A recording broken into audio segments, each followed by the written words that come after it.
मेरी wife hospital के bed पर लेटकर फेक डेथ का नाटक कर रही थी। मैं सीधा उस पर झपटा और उसे 2 जोरदार थप्पड़ मार दिए। फिर ऑर्गन डोनेशन डिपार्टमेंट को भी बुला लिया। सोचा कि एकदम दिल निकाल कर प्यार दिखाता हूँ। पिछले जन्म में मैं सिर्फ दुख में डूब गया था। मैंने वाइफ की बेस्ट फ्रेंड द्वारा दिया गया पानी पी लिया और फिर 3 दिन 2 रात तक बेहोश रहा। जब मैं फिर से जागा तब तक वाइफ की बॉडी जलाकर राख बनाई जा चुकी थी। मैं अभी दुख भी नहीं मना पाया था कि डेट कलेक्टर्स घर पर आ गए। तब मुझे पता लगा कि मरने से पहले वाइफ करोड़ों का कर्ज छोड़ गई थी। उन्होंने सिर्फ मेरी दोनों किडनी नहीं निकाली बल्कि मुझसे रोज 24 घंटे काम करवाया ताकि मैं उनका कर्ज चुका सकूं। सिर्फ 10 साल में मैं 80 साल के बूढ़े जैसा लगने लगा था। और तभी 10 साल पहले मर चुकी वाइफ अपने लवर को गले लगाकर लग्जरी कार में मेरे सामने से गुजरी। उसने हंसते हुए 100 यूएन मेरी तरफ फेंकर कहा कि ये मेरी मेहनत का इनाम है। मुझसे सांस तक नहीं ली गई और मैं वहीं मर गया। फिर जब मैंने आंखें खोली मैं उस दिन वापस लौट आया जब वाइफ को हार्ट अटैक आया था। सामने सफेद कपड़े से ढकी वाइफ को देखकर मैं मन ही मन हंसा। अगर तुम मरना चाहती हो तो मैं तुम्हारी इच्छा पूरी कर दूंगा। वाइफ की बेस्ट फ्रेंड वांग मनयून लगातार मुझे पानी पीने के लिए कह रही थी। मैं होश में आकर उसे देखने लगा। पिछले जन्म में मैं यही पानी पीकर बेहोश हुआ था। मुझे लगभग 100% यकीन था कि इस पानी में कुछ मिलाया गया है ताकि मैं लियू रुयान की फेक क्रिमेशन मिस कर दूं। मैंने ग्लास नीचे रख दिया और वांग मनयून की रोकने की परवाह किए बिना लियू रुयान के बेड तक गया। मैंने चादर हटाई। लियू रुयान का चेहरा लाल था और उसकी सांसें भी नॉर्मल लग रही थीं। पिछले जन्म में मैं इतना दुखी और बेवकूफ था कि मुझे ये सब दिखाई ही नहीं दिया। मैंने हाथ उठाया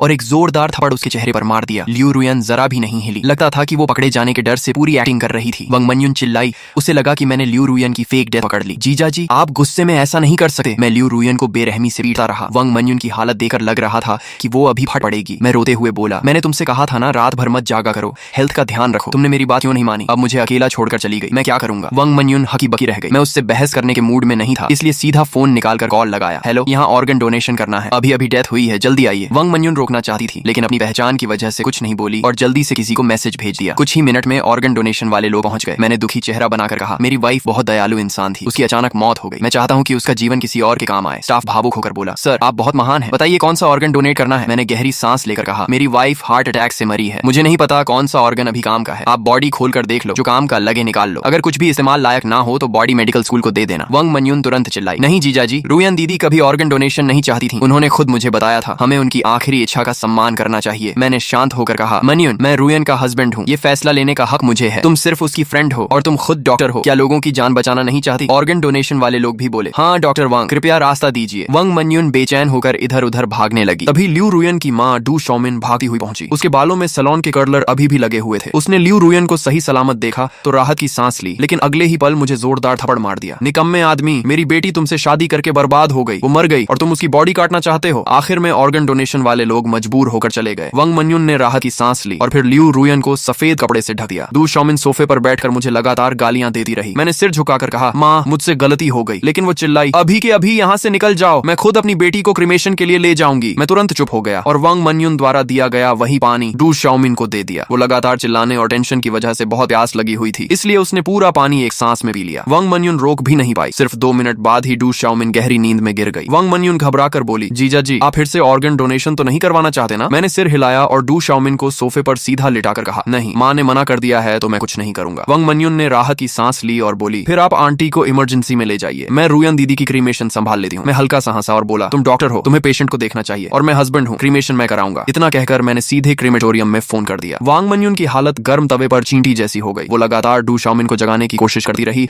लेकिन वो बिल्कुल नहीं उठी। आखिर क्रीमेटोरियम वाले आए और लियू रुयान को स्ट्रेचर पर ले गए। तभी वांग मनयून आखिर टूट गई और मेरा हाथ पकड़कर बोली, जीजा जी मुझे लगा अभी रुयान दीदी हिली थी, शायद उन्हें बचाया जा सकता है। मैंने डेथ सर्टिफिकेट उसके चेहरे पर फेंकते हुए कहा, अगर वो सच में जिंदा निकली तो हॉस्पिटल पर मर्डर का केस बनेगा और तुम भी बच नहीं पाओगी। वांग मनयून चुप हो गई। मैं हंसते हुए क्रीमेटोरियम की गाड़ी में बैठ गया। रास्ते में मैंने स्ट्रेचर पर पड़ी लियू रुयान को देखा और पाया कि उसकी उंगलियां हल्की हिल रही थी। शायद एनेस्थीसिया का असर खत्म हो रहा था और उसे एहसास हो चुका था कि सच में उसका क्रीमेशन होने वाला है। मैंने ड्राइवर से कहा, भैया जल्दी चलाओ, मेरी सास मेरी वाइफ की बॉडी छीनना चाहती है, लेकिन मैं चाहता हूँ कि वो पूरी बॉडी के साथ जाए। ड्राइवर ने एक्सेलरेटर पूरी ताकत से दबा दिया। रास्ते में मुझे पिछले जन्म की याद आने लगी। 10 साल बाद जब मैंने लियू रुयान को सड़क पर देखा था, वो पहले जैसी जवान और खूबसूरत दिख रही थी। मैं उसे पहचानने के लिए उसके सामने भागा था। उसने काफी देर बाद मुझे पहचान कर हंसते हुए कहा था, सिर्फ 10 साल में तुम मेरे दादा से भी बूढ़े लगने लगे। मैंने कांपती आवाज में पूछा था, तुम मरी नहीं थी? वो हंसकर बोली, मैंने तुमसे छुटकारा पाने के लिए फेक डेथ की थी। तब मुझे सब समझ आ गया था। अगर वो डिवोर्स लेती तो उसे अपनी आधी प्रॉपर्टी मुझे देनी पड़ती और चीटिंग का बदनाम टैग भी लगा, लेकिन फेक डेथ करके उसने सारा कर्ज मेरे सिर डाल दिया और खुद नई पहचान के साथ अपने लवर जी बोदा के साथ रहने लगी। फिर वो हंसते हुए बोली थी, असल में हॉस्पिटल में मैं तुम्हारी सारी बातें सुन सकती थी, तुम्हारे रोने की आवाज आज तक नहीं भूली। तुम आदमी होकर हंस जैसी आवाज में रो रहे थे, बहुत मजेदार था। उसकी हंसी सुनते सुनते मैं सीने को पकड़कर गिर पड़ा था। जी बोदा बोला, जान ये आदमी कहीं स्कैम तो नहीं कर रहा, चलो यहाँ से। और दोनों मुझे मरता छोड़कर चले गए थे। अब वर्तमान में मैं लियू रुयन के सीने पर झुककर उसकी हार्ट बीट सुनते हुए बोला, मुझे पता है तुम जिंदा हो, तुमने चीटिंग की, फेक डेथ की और मुझे कर्ज में डुबो दिया, लेकिन मैं तुमसे नफरत नहीं करता। तुम मरना चाहती हो ना, तो मैं तुम्हें जल्दी क्रीमेशन तक पहुंचा दूंगा। मुझे नहीं पता तुम्हें दर्द महसूस हो रहा है या नहीं, लेकिन मैं उम्मीद करता हूँ कि हो रहा हो, ताकि तुम जिंदा जलने का एहसास खुद कर सको। लियू रुयान की उंगलियां कांपने लगी और उसकी आंखों से आंसू बह निकले। मैंने उसके आंसू पोंछते हुए कहा, अभी मत रो, फर्नेस में जाने के बाद और समय मिलेगा। मेरा फोन लगातार बज रहा था, कभी वांग मान्युन का कॉल आता तो कभी दू शाओमिन का, लेकिन मैंने एक भी कॉल रिसीव नहीं किया। आखिर इस वक्त मैं सिर्फ अपनी वाइफ को खो चुका एक दुखी हस्बैंड था, और ऐसे इंसान का किसी का फोन ना उठाना बिल्कुल नॉर्मल लगा है। ड्राइवर की तेज रफ्तार की वजह से आधे घंटे का रास्ता सिर्फ 20 मिनट में खत्म हो गया, लेकिन वहां पहुंचने के बाद पता चला कि क्रीमेशन ग्राउंड में आज बहुत भीड़ है और लियू रुयान की बारी आने में कम से कम 1 घंटा लगेगा। मैं तुरंत वहां के इंचार्ज के पास गया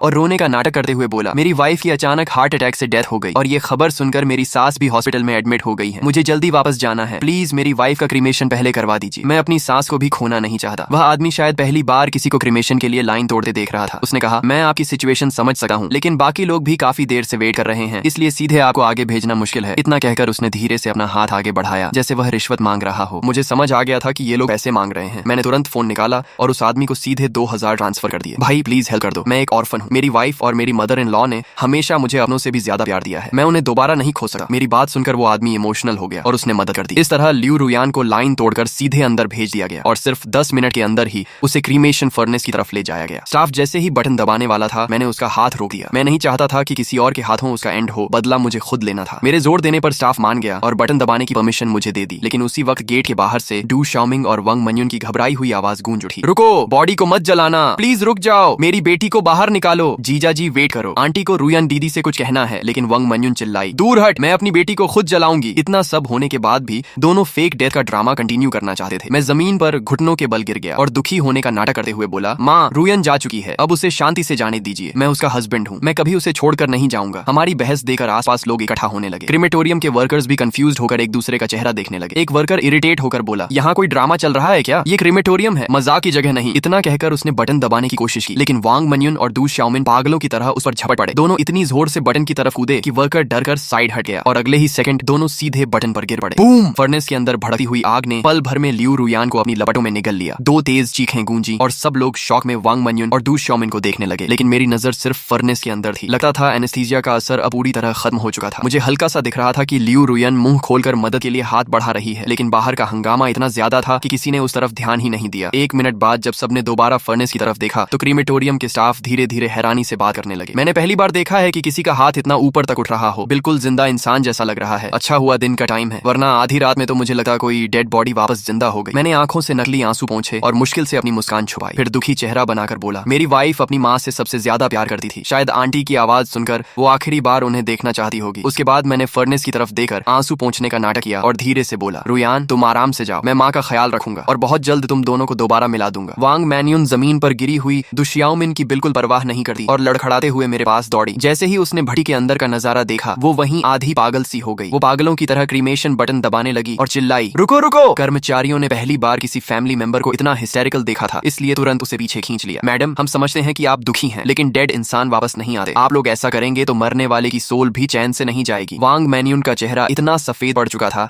जैसे उसमें खून ही न बचा हो। वो धम्म से जमीन पर बैठ गई और सिर्फ मुझे रोकने की कोशिश करती रही। तभी डू शाओमिन हाथ पैर के बल रेंगती हुई मेरे पैरों तक आई, मेरी पैंट पकड़कर जोर जोर से चीखने लगी, तू कमीना है, तूने मेरी बेटी को मार डाला, मेरी बेटी की जान वापस कर। मैंने गहरी सांस ली और तुरंत डेथ सर्टिफिकेट निकालकर कहा, माँ मुझे पता है आप दुख में हैं, लेकिन रुयान की मौत से मेरा कोई लेना देना नहीं है। उसे अचानक हार्ट अटैक आया था। अगर भरोसा नहीं है तो मान्युन से पूछ लीजिए। उसी ने खुद रुयान को बचाने की कोशिश की थी और उसी ने ये डेथ सर्टिफिकेट मुझे दिया था। इतना कहकर मैंने सिर घुमाकर वांग मान्युन की तरफ देखा और बड़ी मुश्किल से अपनी मुस्कान दबाई। सही कह रहा हूँ ना मान्युन? वांग मान्युन के पास बोलने के लिए कुछ नहीं बचा था। अगर वो कहती कि इंसान मरा नहीं था तो फिर डेथ सर्टिफिकेट कैसे बना, और अगर कहती कि इंसान मर चुका था तो डू शाओमिन कभी यकीन नहीं करती। लेकिन मेरी बात सुनते ही डू शाओमिन को भी सब समझ आ गया। वो पागलों की तरह चिल्लाई, तू ही है, तूने मेरी बेटी को मार डाला, मेरी बेटी जिंदा थी, फिर डेथ सर्टिफिकेट क्यों बनाया? अब मेरी बेटी को जिंदा जलाकर राख कर दिया गया, इसकी पूरी जिम्मेदारी तेरी है। उसकी ये बात सुनकर वहाँ मौजूद हर इंसान शॉक में जम गया। कर्मचारियों के चेहरे तक सफेद पड़ गए। हे भगवान, ये तो मर्डर है। इतना सुनते ही डू शाओमिन की आंखें पलट गईं और वो सीधे बेहोश होकर गिर पड़ी। मैंने तुरंत मौका देकर वांग मान्युन के चेहरे पर जोरदार थप्पड़ मारा और गुस्से में चिल्लाया, मान्युन तुम डॉक्टर होकर ऐसा मजाक करती हो? दिमाग खराब हो गया है क्या? मेरी पत्नी मर चुकी है तो मर चुकी है, तुम ऐसी उल्टी सीधी बातें क्यों कर रही हो? वांग मान्युन मेरा थप्पड़ खाकर पूरी तरह सुन्न रह गई। आसपास के कर्मचारियों को भी लगने लगा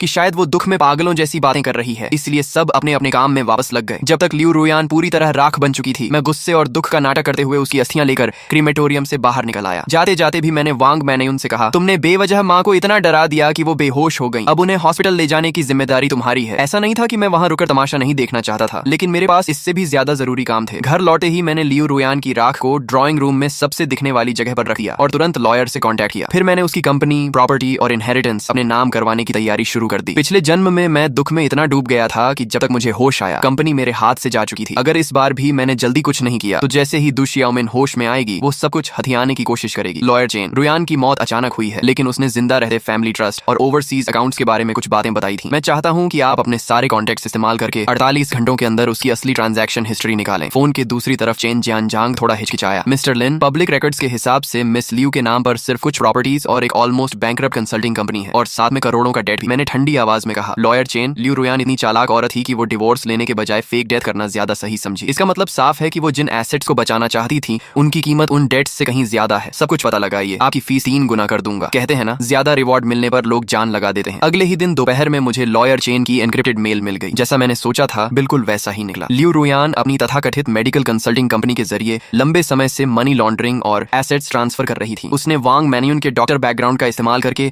बड़ी मात्रा में इलीगल प्रिस्क्रिप्शन फॉर्मूलाज खरीदे थे और उन्हें कई ऑफशोर कंपनीज के नाम पर छिपा रखा था। लेकिन सबसे शॉकिंग बात यह थी कि मुझे एक सीक्रेट लॉकर का पता चला, जो उसी पुराने गराज के अंदर जब मैंने उस जंग लगी शटर को खोला तो सीधा सड़ी हुई बदबू मेरे चेहरे पर आ गई। ये वही कोना था जहां पिछले जन्म में मैं कभी नहीं गया था। मैंने एक हिडन कंपार्टमेंट खोला। अंदर कोई ज्वेलरी नहीं थी, सिर्फ कैश की गड्डियां और कई क्रिप्टो करेंसी स्टोरेज डिवाइसेस रखे थे। करोड़ों का डेट। लियू रुयान, तो तुम्हारा प्लान था कि मैं कर्ज में डूबकर नरक जैसी जिंदगी जीऊं और तुम करोड़ों के बिटकॉइन लेकर विदेश में जी बोयुआन के साथ मजे करो। मैंने गिना, सिर्फ वहां रखे कैश ही 20 लाख से ज्यादा थे। मैंने तुरंत बैंक में जमा नहीं कराया, बल्कि उन लोन कंपनीज से कांटेक्ट किया जिनसे लियू रुयान ने सबसे ज्यादा उधार लिया था। सूदखोरों से बचने का सबसे अच्छा तरीका भागना नहीं, उन्हें खरीद लेना होता है। मैंने उन सब के बॉसेस को एक लग्जरी प्राइवेट क्लब में बुलाया। लियू रुयान मर चुकी है, डेथ सर्टिफिकेट यहाँ है, आप सब सुन ही चुके होंगे। उनमें से एक बोला, मिस्टर लिन, इंसान मर जाए तो भी कर्ज खत्म नहीं होता। आप फर्स्ट हेयर हैं, पैसा आपको चुकाना होगा। मैंने शांत होकर कहा, मैंने कब कहा कि नहीं चुकाऊंगा? ये 2 मिलियन है, सिंसेरिटी के तौर पर पहले इंटरेस्ट दे रहा हूँ। बाकी डेट मैं लियू रुयान की कंपनी संभालने के बाद लीगल शेयर्स मॉर्गेज करके चुका दूंगा। लेकिन एक कंडीशन है, लियू रुयान की माँ दु शियाओमिन और वो आदमी जी बोदा, उनके पास अभी भी उसका हिडन मनी हो सकता है। अभी वो हर जगह ये अफवाह फैला रहे हैं कि मैंने मर्डर किया है ताकि इनहेरिटेंस हथिया सके। अगर वो सफल हो गए तो आप लोगों को 1 रुपया भी नहीं मिलेगा। एक आदमी बोला, तो आपका मतलब? मैंने ठंडे स्वर में कहा, उन्हें मेरे रिपेमेंट प्रोसेस में इंटरफियर मत करने देना और उन्हें भी डेट कलेक्टर्स का स्वाद चखने दो। अगर उन्हें एविडेंस चाहिए तो पहले उन्हें कर्ज के दलदल में डूबने दो। लियू रुयान की कंपनी का नाम था रुयान ट्रेडिंग। नाम सुनने में क्लासी था, लेकिन असल में वो इलीगल ट्रांजैक्शंस का शेल कंपनी थी। कंपनी संभालने के पहले दिन मैं 12 बॉडीगार्ड्स लेकर पहुंचा। फाइनेंस मैनेजर वांग छिन, जो वांग मैनयून की कजन थी, डर के मारे सफेद पड़ चुकी थी। मिस्टर लिन, ये रूल्स के खिलाफ है। मैडम लियू अभी गुजरी हैं और आप पुराने एम्प्लॉइज को निकाल रहे हैं। मैंने फाइल उसकी तरफ फेंकी। रूल्स, सरकारी पैसे में 3,80,000 की गड़बड़ी और फेक इनवॉइसेस। मैनेजर वांग, तुम रूल्स पर बात करोगी या इकोनॉमिक क्राइम ब्रांच में जिंदगी पर? मैंने कोल्ड स्माइल के साथ कहा, आधा घंटा है, कंप्यूटर से लियू रुयान और जी बोदा के सारे ईमेल्स और ट्रांजैक्शन रिकॉर्ड्स निकाल दो। काम हो गया तो ये पैसा सेवरेंस पे मान लेना, वरना जेल में अपनी कजन के साथ रहना। 20 मिनट में मुझे सब मिल गया। उसमें लियू रुयान द्वारा इलीगली एसेट्स ट्रांसफर करने के प्रूफ और विदेश में प्रॉपर्टी खरीदने के कॉन्ट्रैक्ट्स भी थे। जो चीजें उसने फेक डेथ के बाद नई जिंदगी शुरू करने के लिए जमा की थी, वही अब मेरे लिए फ्रॉड और इलीगल एसेट ट्रांसफर के एविडेंस बन चुकी थी। आसमान धुंधला था और मैं बैंक बैलेंस बढ़ते हुए देख रहा था, लेकिन दिल में कोई भावना नहीं थी। लियू रुयान की प्रॉपर्टीज, डिजिटल एसेट्स और कंपनी शेयर्स मिलाकर कुल वैल्यू 5 करोड़ से ज्यादा हो चुकी थी और करोड़ों का डेट अब लीगली उसके पर्सनल फ्रॉड डेट में बदल चुका था, क्योंकि असली कल्प्रिट मर चुकी थी और एसेट्स सेटल हो चुके थे। बाकी सारा कर्ज गारंटोर दु शियाओमिन पर डाल दिया गया। यही मेरा उसके लिए आखिरी गिफ्ट था। पत्नी, शुक्रिया, अब मेरे पास पैसा है, घर है, कंपनी है। अब मैं तुमसे भी ज्यादा शानदार जिंदगी जीऊंगा। मैं शराब पीकर सोफे पर ही सो गया। अगले दिन तेज नॉक की आवाज से मेरी आंख खुली। दरवाजा खोला तो बाहर वांग मैनयून, दु शियाओमिन और एक आदमी खड़ा था जो मुझसे कुछ साल बड़ा लग रहा था। शायद वही जी बोदा था जिसे मैंने पिछले जन्म में देखा था। उसके हाथ में 6-7 साल का एक लड़का था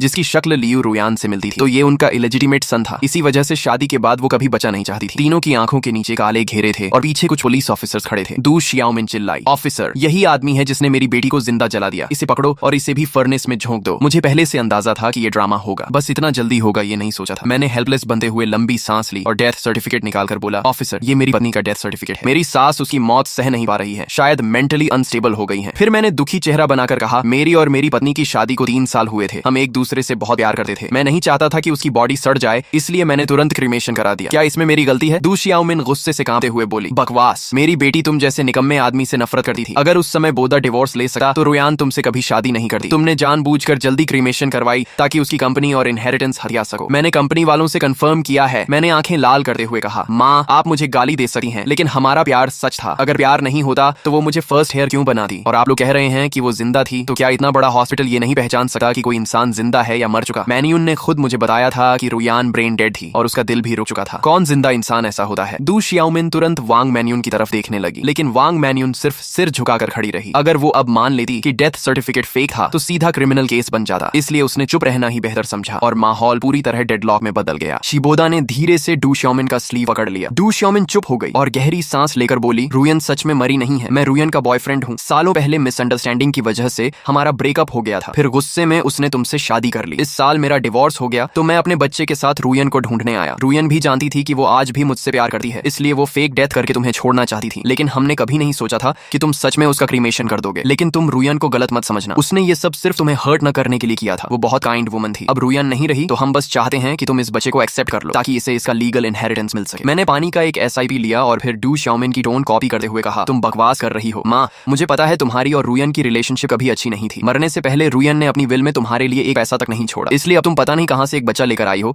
और रुयन पर झूठा इल्जाम लगाकर उसकी प्रॉपर्टी हथियाना चाहती हो। सही कहा ना? डू शियाओमिन गुस्से से लगभग फट पड़ी, लेकिन पैसों के लिए खुद को कंट्रोल करते हुए बोली, तुम झूठ बोल रहे हो। मेरी और रुयान की रिलेशनशिप बहुत अच्छी थी। ये बच्चा सच में रुयान का ही है, मुझे सब पता है। मैंने तुरंत लियू रुयान की विल बाहर निकाली और कहा, माँ अगर तुम्हारा रिश्ता इतना अच्छा था तो इस विल में तुम्हारा नाम तक क्यों नहीं है? सारी प्रॉपर्टी सिर्फ मेरे नाम क्यों है? डू शियाओमिन के पास कोई जवाब नहीं था। जिबोदा भी चुप खड़ा था क्योंकि वो खुलकर ये नहीं कह सकता था कि लियू रुयान ने मेरे नाम प्रॉपर्टी सिर्फ इसलिए छोड़ी थी ताकि सारे डेट्स मेरे सिर आ जाएं। मैंने उसके पीछे खड़े बच्चे की तरफ देखा और मन ही मन हंस पड़ा। अब समझ आया कि 3 साल तक परफेक्ट वाइफ बनने का ड्रामा अचानक क्यों बंद हो गया। असल में उसका फर्स्ट लव और बेटा वापस आ चुका था, लेकिन मुझे दुख नहीं हुआ क्योंकि मैं एक बार मर चुका था। मैंने शांत होकर कहा, अगर तुम बोल रहे हो कि ये बच्चा रुयान का है तो प्रूफ दिखाओ, जैसे लीगली अप्रूव्ड DNA टेस्ट या बर्थ सर्टिफिकेट। जिबोदा और डू शियाओमिन दोनों एक साथ बोले, कोई DNA टेस्ट नहीं है, बच्चा घर पर पैदा हुआ था इसलिए बर्थ सर्टिफिकेट भी नहीं है, लेकिन बच्चा रुयन का ही है। मैंने पुलिस की तरफ देखकर कहा, ऑफिसर अब आपको समझ आ गया ना? इन्हें पता है कि मेरी वाइफ का क्रीमेशन हो चुका है, इसलिए ये लोग एक बच्चा लेकर इनहेरिटेंस मांगने आ गए हैं। ऊपर से मुझे मर्डरर भी बोल रहे हैं, लेकिन इनकी बातों में खुद कॉन्ट्रडिक्शन है। डू शियाओमिन जल्दी से बोली, मैं बच्चे के साथ DNA टेस्ट करवा सकती हूँ। अगर मैं उसकी ग्रैंडमदर निकली तो इससे साबित नहीं होगा कि वो रुयन का बच्चा है। पुलिस ऑफिसर ने सिर हिलाया, नहीं ऐसे प्रूव नहीं होता। इससे सिर्फ ये साबित होगा कि आपका बच्चे से ब्लड रिलेशन है, लेकिन आपका और लियू रुयान का रिलेशन ऑफिशियली प्रूव नहीं होता। और अगर हो भी जाए फिर भी ये कंफर्म नहीं होगा कि लियू रुयान आपकी अकेली बेटी थी। मैं मन ही मन हंस पड़ा। असल में मैं लियू रुयान का जल्दी क्रीमेशन करवाना ही इसलिए चाहता था क्योंकि मुझे इसी सिचुएशन का डर था, और अब सच में वही हो रहा था। डू शियाओमिन और जिबोदा ने एक दूसरे की तरफ देखा, फिर जिबोदा दांत भींचकर बोला, बच्चा किसका है वो मैटर नहीं करता, लेकिन रुयान सच में जिंदा थी और इसी ने रुयान को जलवा दिया। ये मर्डरर है, इसे इनहेरिटेंस नहीं मिलना चाहिए। उसकी बात टेक्निकली सही थी, लेकिन पहले उसे ये प्रूव करना था कि मैं मर्डरर हूँ। मैं अचानक वांग मन्युन की तरफ मुड़ा और कहा, मन्युन अब तुम बताओ, रुयन जिंदा है या मर चुकी है? तुम डॉक्टर हो, तुम्हारा फैमिली भी है, सोच समझकर जवाब देना। शायद तुम्हें याद ना हो, लेकिन मुझे सब याद है। जब क्रीमेशन फर्नेस स्टार्ट होने वाला था तब तुम और माँ दोनों ने बटन दबाने से मुझे रोका था। अगर रुयन सच में जिंदा थी तो फिर तुम दोनों ही मर्डरर हुए ना? मैंने उनके रोकने वाले एक्शन को जानबूझकर मर्डर अटेम्प्ट की तरह पेश किया। डू शियाओमिन अभी तुम बकवास कर रहे हो बोलने ही वाली थी कि तभी वांग मन्युन ने दांत भींचकर कहा, रुयन दीदी सच में मर चुकी है। मैंने राहत की सांस ली, लेकिन तभी जिबोदा ने अपना फोन उठा लिया और कहा, मुझे पहले से पता था कि तुम लोग झूठ बोलोगे, इसलिए मैं प्रूफ लेकर आया हूँ। उसने फोन में वीडियो चला दी। वीडियो में जिबोदा, लियू रुयान, वांग मन्युन और डू शियाओमिन चारों सोफा पर बैठकर फेक डेथ का प्लान डिस्कस कर रहे थे। फोन से लियू रुयान की आवाज आई, उस वक्त मैं एनेस्थीसिया ले लूंगी, फिर तुम किसी तरह मेरे हस्बैंड को बेहोश कर देना, उसके बाद उसे बोल देना कि मेरा क्रीमेशन हो चुका है, काम हो जाने के बाद मैं तुम्हें 10 लाख दूंगी। लेकिन वीडियो अधूरी थी, उसमें वो प्राइवेट डिस्कशन नहीं था जिसमें ये लोग मेरे ऊपर डेट्स डालने की प्लानिंग कर रहे थे। वांग मन्युन नीचे बैठ गई, उसे समझ ही नहीं आ रहा था कि खुद को कैसे बचाए। वह घबरा कर बोली, मुझे सच में कुछ नहीं पता था। ऐसा लगा जैसे जिबोदा ने राहत की सांस ली हो। उसने कहा, मैंने तुमसे झूठ नहीं बोला, सच में तुमने ही रुयान को मारा है, इसलिए तुम्हें जेल जाना चाहिए और उसकी सारी प्रॉपर्टी आंटी की होनी चाहिए। मैं शॉक होने का नाटक करते हुए चुप रहा। थोड़ा इमोशंस बनाने के बाद मैंने बेहद दुखी आवाज में कहा, ऑफिसर मैं रिपोर्ट दर्ज करवाना चाहता हूँ। इन तीनों ने जानबूझकर मेरी पत्नी की फेक डेथ प्लान की और मुझे कुछ नहीं बताया। उस समय मैं दुख में टूट चुका था, इसलिए मुझे समझ ही नहीं आया कि मेरी पत्नी सच में मरी नहीं थी। ये दोनों जानते थे कि मैं अपनी पत्नी के ऑर्गन्स डोनेट करने वाला हूँ और उसका क्रीमेशन करवाने वाला हूँ, लेकिन इन्होंने जानबूझकर मुझे सच नहीं बताया। इन लोगों ने ही जानबूझकर मुझे मेरी पत्नी का क्रीमेशन करवाने पर मजबूर किया ताकि बाद में ये लोग किसी बच्चे को लेकर आएं और प्रॉपर्टी हड़प सके। मेरी पत्नी मर चुकी थी, इसलिए मैंने नॉर्मल प्रोसीजर के हिसाब से उसका क्रीमेशन करवाया। क्या यह भी गलत है? जाहिर सी बात थी, इसमें मेरी कोई गलती नहीं थी। उन दोनों ने सोचा था कि सच जानकर मैं टूट जाऊंगा और उनके कंट्रोल में आ जाऊंगा, लेकिन मैं पहले ही एक बार मर चुका था। मैं अब पिछली जिंदगी वाला सीधा और बेवकूफ इंसान नहीं रहा था। जिस पल मेरी दोबारा आंख खुली थी उसी पल मैंने तय कर लिया था कि आगे का हर कदम कैसे उठाना है। मेरा गला तक बैठ चुका था। मैंने रोते हुए कहा, जब मैं ऑर्गन्स डोनेट करना चाहता था तब माँ आप भी वहां थी। जब आपने डोनेशन रिजेक्ट किया तब आपने मुझे सच क्यों नहीं बताया? अगर सिर्फ डिवोर्स चाहिए था तो क्या मैं मना कर देता? साफ है कि आप लोगों ने ही रुयान को बहकाया, उसे फेक डेथ के लिए तैयार किया और मुझे ऐसा इंसान बना दिया जिसने अपनी अपनी ही पत्नी को क्रीमेशन फर्नेस तक पहुंचा दिया। आप लोग कितने निर्दयी हैं, दु शाओमिन घबराकर बोली, क्योंकि रुयान ने कहा था कि तुम्हें हर हाल में यकीन दिलाना होगा, इसलिए मैं सिर्फ ऑर्गन डोनेशन रोक सकती थी, सच नहीं बता सकती थी। मैंने तुरंत कहा, तो फिर यह क्या है? जब मैं क्रीमेटोरियम जा रहा था तब तुम लोगों ने मुझे फोन किया था, इसका मतलब तुम्हें पता था कि मैं रुयान का क्रीमेशन करने जा रहा हूँ। उस समय मैं इतना दुखी था कि फोन नहीं उठा पाया, लेकिन तुम मैसेज तो भेज सकती थी। और जब हम क्रीमेटोरियम पहुंचे तब भी रुयान का क्रीमेशन शुरू नहीं हुआ था। फिर तुम लोगों ने सच क्यों नहीं बताया? उल्टा सबके सामने जानबूझकर फर्नेस का बटन दबा दिया। दु शाओमिन और वांग मानियुन पूरी तरह चुप हो गई, लेकिन मैं सच्चाई जानता था। उन्हें पूरा भरोसा था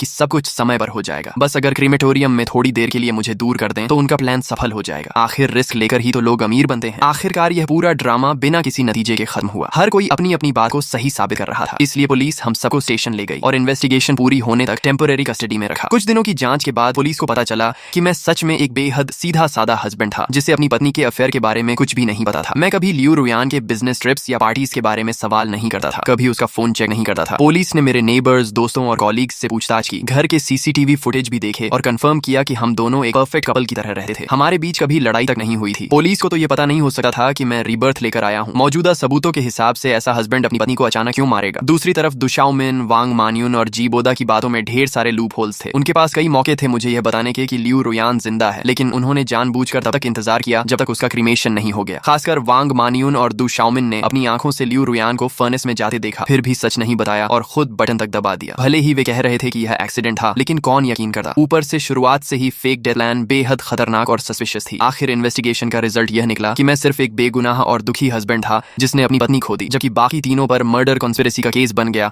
और उन्हें जेल भेज दिया गया बेल पर बाहर आने के बाद भी दु शाओमिन और जी बोदा माने नहीं। वे बार बार लोगों को मेरे पास ट्रबल करने भेजते रहे। पहले मैंने सोसाइटी मैनेजमेंट से कंप्लेंट की, फिर पुलिस से, लेकिन वे लोग जों की तरह पीछे पड़े रहे। आखिरकार मैंने लियू रुयान की प्रॉपर्टी से 100 बॉडीगार्ड्स हायर कर लिए और उन्हें साफ आदेश दिया, अगर कोई फिर ट्रबल करने आए तो इन दोनों को छोड़कर बाकी सबको इतना मारो कि हॉस्पिटल पहुंच जाएं। ज्यादा से ज्यादा कॉम्पेंसेशन ही तो देना पड़ेगा। इसके बाद दु शाओमिन और जी बोदा तो बच गए, लेकिन जिन लोगों को वे भड़का कर लाते थे उनकी हालत खराब हो गई। हॉस्पिटल का पूरा महीने का KPI उन्हीं लोगों से भर गया। आखिरकार कोई भी उनके लिए लड़ने को तैयार नहीं हुआ। दोनों बस गुस्से में मुझे घूरते रहते और मैं उनके सामने लग्जरी लाइफ एंजॉय करता। शैंपेन, एक्सपेंसिव कार्स, खूबसूरत लड़कियां। मैंने पिछली जिंदगी की हर कमी पूरी कर ली। ये सब देखकर दु शाओमिन और जी बोदा जल भुनकर पागल हो गए। आखिर 3 महीने बाद कोर्ट का फैसला आया। तीनों मर्डर कंस्पिरेसी में गिल्टी पाए गए और उन्हें उम्र कैद की सजा सुनाई गई। जब पुलिस अरेस्ट वारंट लेकर पहुंची तो दु शाओमिन ने वहीं सुसाइड ड्रामा शुरू कर दिया। वह बैल्कनी पर चढ़कर जंप करने की धमकी देने लगी। वह चिल्ला रही थी कि मैंने अपनी पत्नी को मारा है, मैं जानवर से भी बदतर हूँ, पुलिस कानून का गलत इस्तेमाल कर रही है। नीचे क्राउड बढ़ता जा रहा था। दु शाओमिन को लगा कि लोग उसकी साइड लेंगे। वह रो रोकर इमोशनल स्पीच देने लगी, लेकिन करीब 1 घंटे बाद नीचे से किसी ने चिल्लाकर कहा, कूदना है तो कूद, ड्रामा मत कर, हमारा टाइम वेस्ट मत कर। ये सुनते ही दु शाओमिन गुस्से से उछली, लेकिन उसका पैर फिसल गया और वह सीधे नीचे गिर गई। तो आखिरकार लालच, झूठ और फेक डेथ के इस खेल का अंत हो ही गया। जिसने दूसरों के लिए जाल बिछाया,